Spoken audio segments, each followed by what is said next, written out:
Now let us see this architecture, what it contains as enterprise architecture for an IT organization which has got multiple segments. If you see, all are connected with the middleware service-oriented architecture technology, and they have Java and Oracle-based application running on Unix platform, and they have applications with web-based scripting with MySQL database on Windows, and they have legacy applications with RPG 400, CL 400, DB2 400 on IBM AS 400. And if you take legacy applications, they all are on the mainframe with COBOL DB2, and there are some more applications with .NET, VB, C#, and MySQL based applications running on Windows operating systems. Now if you see, this entire environment is connected through SOA. They have interoperability, interconnectivity within the applications, and data is passing from each of the applications. It means whatever you are changing in one application, there can be dependency in other applications also with other technologies. So let us say these all 5 areas have got different teams, at least 5 different teams or more than 5 different teams can be working there. If you see the scripting applications, they have brought the junior IT people and they placed it like a graduates. They took them from the vendors and they placed it there, and they have been doing small jobs with scripting. If you see in our RPG 400 area like AS 400, and they have converted the setup from RDB 400 to DB 400, and during that time they did all without following the standards or such kind of things, and code also is running from the RPG 400, maybe legacy code. And if you see the COBOL applications, yes, obviously years together there are so many programmers worked, and they might have been retired or they might be retiring also.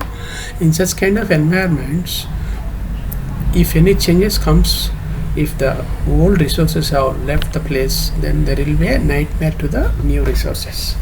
And at the same time, if you see and Java based applications, there are multiple people have been working on the applications, and these Java applications might be talking to AS 400 COBOL applications from mainframe. Maybe some scripts are coming and pulling the data from .NET environment also, and from Unix systems also.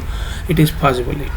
So let us say this is the typical environment, and some kind of questions can come up to our mind, and are you ready for Agile in this kind of environment? And check your environments, check your past best practices used, check your current resources strengths. Like you have different skilled people, but all those people might have worked only on coding part. They might have not worked on the processes following, standards following, some kind of code refactoring methodologies they did not follow, or some reusable code is not at all available in any of these areas. Even though Java and C#, if you see, they are completely whoops technologies, whereas if you see RPG 400 and COBOL, there are legacy practices.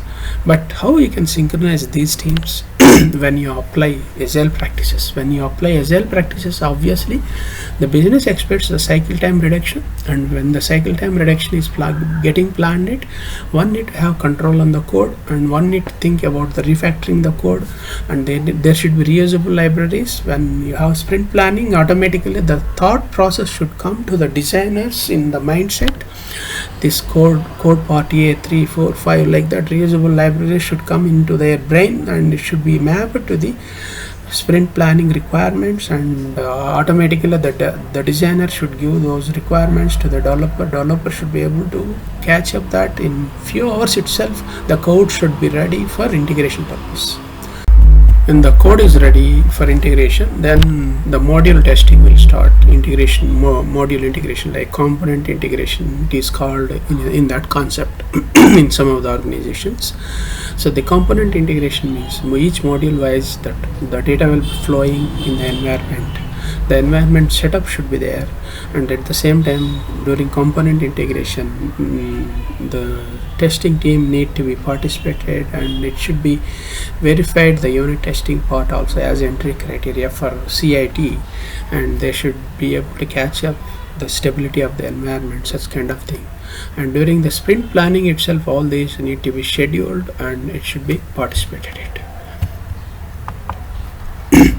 And when you see here this particular slide, second slide, and it has got few of the explanations. If somebody has moved into Agile without assessing these kind of problems, they may not get the real expected ROI from Agile implementation. Obviously, I have seen many questions in the previous slides. Yes, if you take instead of ROI, they might need to keep on investing to correct those issues during the Agile practices. So let us say you have converted all your project methodologies into Agile methodologies.